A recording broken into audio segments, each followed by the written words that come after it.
Hi అండి. Welcome back to my channel. ఇవాళ గోంగూర పచ్చడి ఎలా చేయాలి? ఇది ఇంతకుముందు నేను అన్ని గోంగూర పచ్చళ్ళు చూపించాను గానీ, ఇది కొంచెం నిల్వ పచ్చడనమాట. బావుంటుంది. ఇలా చూపించిన విధంగా ఎండుమిరపకాయలు, జీలకర్ర, ధనియాలు, మెంతులేసుకోవాలా మెయిన్‌గా. చాలా బావుంటుందనమాట మెంతులు వేస్తే.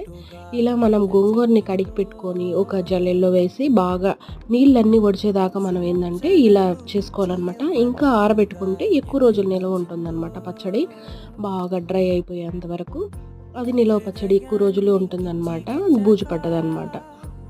ఇలా మనం బాగా డ్రై చేసుకొని, ఇలా మనము బాగా మెత్తగా ఆయిల్, వాటర్ అంతా పోయేంత వరకు మనం వేయించుకోవాలి. తర్వాత రోట్లో వేసుకొని దంచుకొని తింటే చాలా బాగుంటుంది. సూపర్ అంటే సూపర్గా ఉంటుందన్నమాట. ఇలా రోటి పచ్చళ్ళు మన రుచే వేరనమాట. అంత టేస్టీగా ఉంటాయి. లాస్ట్లో ఫైనల్గా ఎర్రగడ్డ కూడా వేసుకొని అన్నం వేసుకొని తినేసామన్నమాట.